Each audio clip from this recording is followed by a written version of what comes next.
ഉടമ്പടി എടുത്തത് 27/10/2023 ഉടമ്പടി എടുക്കാനുണ്ടായ കാരണമെന്ന് പറഞ്ഞാൽ, ഞാൻ ശരിക്കും അമ്മയെപ്പറ്റി അറിഞ്ഞിരുന്നില്ല.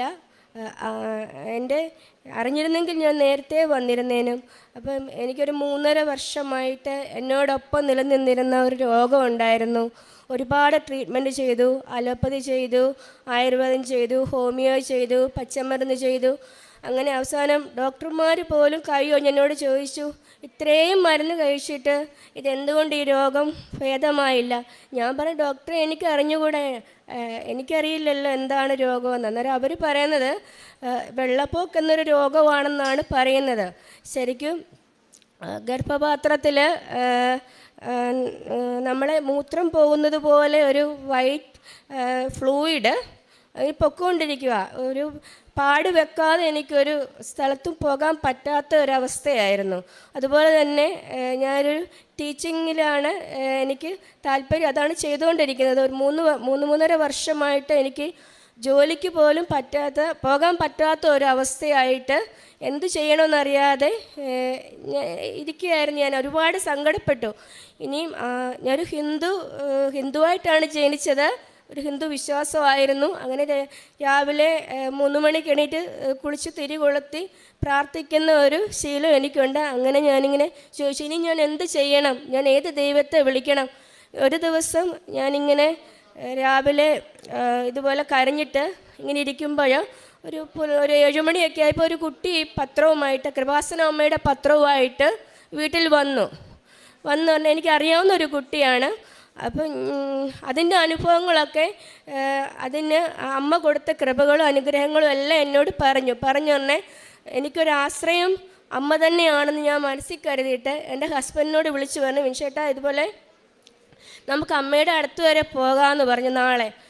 നാളെ എനിക്ക് പറ്റില്ല, ഒരു കാര്യം ചെയ്ത് നോക്കും, മറ്റന്നാൾ പോകാം. അങ്ങനെ ഞങ്ങൾ 2 പേരും കൂടി ഇവിടെ വന്ന് അമ്മയുടെ അടുത്ത് വന്ന് ഞാൻ കരഞ്ഞ് ഉടമ്പടി എടുത്തു. അങ്ങനെ 1 മാസം പോലും ആയില്ല. 1 മാസം ആകുന്നതിന് ഒരാഴ്ച മുമ്പ് നമ്മുടെ അച്ഛൻ്റെ ധ്യാനത്തിൽ ഞാൻ കയറിയപ്പോൾ അച്ഛന് പറയുന്നു, ഗർഭപാത്രത്തിൽ ഒരു കക്കയുടെ നിറമുള്ള ഒരു വൈറ്റ് കളറുള്ളതാണ്, ഇങ്ങനെ പാട പോലെ രൂപപ്പെട്ടു. ആ രോഗമുള്ള വ്യക്തിയെ അമ്മ അഭിഷേകം ചെയ്യുന്നു എന്ന് പറഞ്ഞു. അപ്പം തന്നെ ഞാൻ പെട്ടെന്ന് എനിക്ക് സന്തോഷമായി, എന്നെ അമ്മ കാണുന്നുണ്ടല്ലോ എന്ന് ഭയങ്കര സന്തോഷമായിട്ട് ഞാൻ പെട്ടെന്നത് എനിക്ക് എൻ്റെ രോഗത്തെക്കുറിച്ച് അറിയാവുന്ന ഒരുപാട് വ്യക്തികളുണ്ട്, അവർക്കെല്ലാം ഞാനിത് അയച്ചു കൊടുത്തു. അച്ഛൻ്റെ പ്രാർത്ഥനയും അച്ഛൻ പ്രാർത്ഥിച്ച് ആ പ്രാർത്ഥന ഞാൻ കേട്ട് ഒരാഴ്ച ആയില്ല, ഒരു മരുന്നും കഴിക്കാതെ തന്നെ എനിക്ക് ആ രോഗം ഭേദമായി. അതുപോലെ രണ്ടാമത് എൻ്റെ മമ്മിക്ക് ഇതുപോലെ 3 വർഷം അടുപ്പിച്ച് ഒരു ആദ്യം വെള്ളം പൊങ്ങിയപ്പോഴത്തെ ഒരു വിഷം തൊട്ടിരുന്നു. 99% ശരീരത്തിൽ വിഷം കയറിയിട്ടുണ്ടായിരുന്നു. അങ്ങനെ വിഷം തൊട്ട് പിന്നെ വരുന്ന തുടർച്ചയായി 3 വർഷങ്ങളിൽ ഇതുപോലെ ചെറുതായിട്ടൊന്ന് ചൊറിയും. പിറ്റേ ദിവസം ആകുമ്പോഴത്തേക്ക് ഈ ശരീരമാസകലത്തെ തൊലി മുഴുവനും അങ്ങനെ. ഇപ്പോൾ ശരിക്കും പറഞ്ഞാൽ ജീവിച്ചിരിക്കുന്ന ജീർണിച്ചൊരു ശരീരം എന്ന് പറയാം. അങ്ങനെ വന്നിട്ട് ഒരുപാട് ഡോക്ടർമാർക്ക് പോലും അറിയില്ല എന്താണ് ഈ അസുഖത്തിന് കാരണം. 3 വർഷം അടുപ്പിച്ചടുപ്പിച്ച് ഇങ്ങനെ വരികയാണ്. അങ്ങനെ വന്ന് പിന്നെ കുറേ നാൾ ട്രീറ്റ്മെൻറ്റ് ചെയ്യുമ്പോഴാണ് ഈ രോഗം മാറുന്നത്.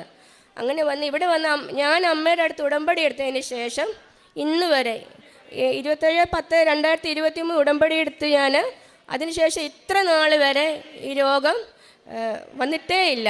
ഇപ്പം നല്ല ആരോഗ്യമായിട്ടിരിക്കുന്നു എൻ്റെ അമ്മ. വരാൻ സാധിച്ചില്ല, പനിയായിരുന്നു, കുഞ്ഞിന് പനിയായിരുന്നുകൊണ്ട് വരാൻ സാധിച്ചില്ല. എൻ്റെ അച്ഛൻ്റെ ഇലക്ഷനുമായിട്ട് ബന്ധപ്പെട്ട ഒരു കേസ് ഹൈക്കോടതിയിലുണ്ടായിരുന്നു. വക്കീൽ പറഞ്ഞു, ചേട്ടാ നമുക്കിത് ജയിക്കുമോ എന്ന് അറിഞ്ഞുകൂടാ, അച്ഛൻ്റെ ഭാഗത്താണ് നീതി, എങ്കിലും നമുക്കറിയില്ലല്ലോ, ഈ കേസ് സാധാരണ അങ്ങനെ ജയിക്കാറില്ല എന്ന് പറഞ്ഞു. എന്തായാലും ഞാൻ പറഞ്ഞു ഡാഡി, അപ്പോൾ ഞാൻ പറഞ്ഞു ഞാൻ ഡാഡിയുടെ കാര്യം അമ്മയുടെ അടുത്ത് പറഞ്ഞിട്ടുണ്ട്. അങ്ങനെ പറഞ്ഞു. അദ്ദേഹം ഒരുപാട് കാരുണ്യ പ്രവൃത്തികൾ ചെയ്യുന്ന വ്യക്തിയാണ് എൻ്റെ ഫാദർ.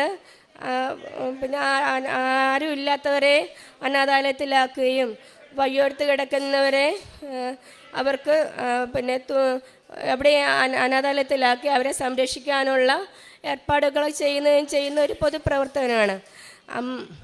അദ്ദേഹം പിന്നെ വക്കീൽ ആ കേസിൽ വിജയിച്ചു. വക്കീൽ പറഞ്ഞു എങ്ങനെയാണ് ആ കേസ് വിജയിച്ചതെന്ന് എനിക്ക് പോലും അറിയില്ല. അപ്പം ഞാൻ പറഞ്ഞു ഡാഡി മറ്റാരുമല്ല അത് വാദിച്ചത്, അമ്മ തന്നെയാണ് അവിടെ വന്ന് വാദിച്ചതെന്ന് പറഞ്ഞു. അങ്ങനെ ആ കേസ് വിജയിച്ചു. ശരിക്കും ആ മെമ്പർ എന്നുള്ള സ്ഥാനത്ത് നിലനിൽക്കുവാനുള്ള ഒരു അവസരം പോലും ഇല്ലായിരുന്നു. ആ സ്ഥാനത്ത് മുൻകാല പ്രാബല്യത്തോടുകൂടി ഓണറേറിയം അനുവദിച്ചുകൊണ്ട് എത്രയും നാളാണോ അവരുടെ കാലാവധി ഉള്ളത് ആ കാലാവധി വരെ തുടരുവാനുള്ള ഒരു അനുഗ്രഹവും അമ്മ വാദിച്ചു കൊടുത്തു. എൻ്റെ കുഞ്ഞിൻ്റെ കണ്ണിൻ്റെ കോർണിയയ്ക്ക് സ്ക്രൂ ഡ്രൈവർ കൊണ്ട് നല്ല മുറിവായിരുന്നു. അത് പോയിൻ്റ് തന്നെയായിരുന്നു. അപ്പം നമ്മൾ ഡോക്ടറെ കണ്ടു. ഡോക്ടർ പറഞ്ഞു കോർണിയ തന്നെയാണല്ലോ അത് മുറിഞ്ഞിരിക്കുന്നത്. ഡോക്ടർ ആകെ ഭയന്നു പോയി. ഒരു കാര്യം എന്തായാലും ഒരു 2 ദിവസം കഴിഞ്ഞ് വരാൻ പറഞ്ഞു. അങ്ങനെ ഡോക്ടർ പറഞ്ഞ അനുസരിച്ച് ഞങ്ങൾ പോയി. ഞാനും എൻ്റെ ഹസ്ബൻഡും കൂടെ വൈകുന്നേരം വരുന്ന അമ്മയുടെ പ്രത്യക്ഷീകരണ പ്രാർത്ഥന ചൊല്ലി പ്രാർത്ഥിച്ചു. അതുപോലെ തന്നെ കുഞ്ഞിൻ്റെ ഇടത് കണ്ണിൽ അമ്മയുടെ തൈലം പുരട്ടി കൊടുത്തു. അങ്ങനെ 2 ദിവസം കഴിഞ്ഞ് ചെല്ലാൻ പറഞ്ഞപ്പോഴത്തേക്ക് അവിടെ ചെന്നപ്പം ഡോക്ടർക്ക് ഭയങ്കര അത്ഭുതമായിപ്പോയി. ഇതെങ്ങനെ കരിഞ്ഞു വന്നു. ഞാൻ അന്നേരം പെട്ടെന്ന് പറഞ്ഞു എൻ്റെ കൃപാസനമ്മയാണ് ഡോക്ടറെ എൻ്റെ കുഞ്ഞിൻ്റെ കണ്ണിൻ്റെ മുറിവെല്ലാം കരിച്ചത്, എൻ്റെ കുഞ്ഞിൻ്റെ കണ്ണിൻ്റെ കാഴ്ച വരെ കൊടുത്തത് അമ്മയാണ്. അപ്പോൾ ഡോക്ടർക്ക് സംശയം ഇനി കാഴ്ചയ്ക്ക് വല്ലതും കുഴപ്പമുണ്ടോ നോക്കിയിട്ട് ഒരു കുഴപ്പമില്ല, ഇപ്പോഴും അമ്മയുടെ അനുഗ്രഹത്തോടെ ഒരു കുഴപ്പവും ഇല്ലാതെ തന്നെ പോകുന്നു. പിന്നെ നമ്മുടെ വാഹനാപകടത്തിൽ നിന്നല്ല. ഒരു ദിവസം ഞങ്ങൾ പരുമലപ്പള്ളിയിൽ ഇങ്ങനെ രാത്രി പോകാൻ എൻ്റെ ഹസ്ബൻഡ് ഉറങ്ങിപ്പോയി. വാഹനം മറിയേണ്ടതായിരുന്നു. എടുത്തു വെച്ചതുപോലെ വാഹനം നിന്നു. പോകുന്നതിന് മുമ്പേ ഞാൻ പറഞ്ഞു മിഷേട്ടാ പോകണ്ടെന്ന് പറഞ്ഞപ്പോൾ അദ്ദേഹം പറഞ്ഞില്ല പോയേ പറ്റത്തുള്ളൂ. അപ്പോൾ എന്നോട് അമ്മ പറഞ്ഞു കാശുരൂപം കൂടി എടുത്തോളൂ എന്ന് പറഞ്ഞു. അമ്മയുടെ കാശുരൂപം കൊണ്ടാണ് ഞാൻ പോയത്. എവിടെ പോയാലും കാശുരൂപം കൊണ്ടാണ് പോകുന്നത്. അതിൻ്റെ അനുഗ്രഹവും അമ്മ എപ്പോഴും തരുന്നുണ്ട്. കാരുണ്യ പ്രവർത്തനങ്ങൾ വസ്ത്രം കുഞ്ഞുങ്ങൾക്ക് സാമ്പത്തികമായിട്ട് പിന്നോക്കം നിൽക്കുന്ന കുഞ്ഞുങ്ങൾക്ക് വസ്ത്രങ്ങൾ കൊടുക്കാറുണ്ട്. പിന്നെ നമ്മളെ കൊണ്ട് കഴിയുന്ന പൊതിച്ചോറ് കൊടുക്കാറുണ്ട്. നമ്മളെ കൊണ്ട് കഴിയുന്ന നമുക്കറിയാമല്ലോ വിശന്ന് നിൽക്കുന്നവരൊക്കെ കണ്ട് നമുക്കറിയാം. അങ്ങനെയുള്ളവർക്ക് നമ്മൾ പൈസ കൊടുക്കാറുണ്ട്. പിന്നെ ഭക്ഷണം വേണമെന്ന് പറയുന്നവർക്ക് നമ്മൾ വേണമെന്നല്ല ഭക്ഷണം തരട്ടെ എന്ന് ചോദിക്കുമ്പോൾ ഭക്ഷണം വേണമെന്ന് പറയുന്നവർക്ക് നമ്മൾ വാങ്ങിച്ചു കൊടുക്കാറുണ്ട്. പിന്നെ ഹസ്ബൻഡാണെങ്കിലും അദ്ദേഹത്തെ കൊണ്ട് കഴിയുന്ന എന്നെക്കാട്ടി കൂടുതൽ കാരുണ്യപ്രവൃത്തികൾ ചെയ്യുന്നത് അദ്ദേഹമാണ്. കാര്യം എൻ്റെ കയ്യിൽ എപ്പോഴും പൈസ കാണണമെന്നില്ല, അദ്ദേഹം ചെയ്യുന്നുണ്ട്. പത്രം കൊടുക്കും, കൃപാസന പത്രം കൊടുക്കാറുണ്ട്. ബൈബിൾ വായിക്കുമെന്നും പ്രാർത്ഥന ചൊല്ലുന്നുണ്ട്, ജപമാല ചൊല്ലാറുണ്ട്.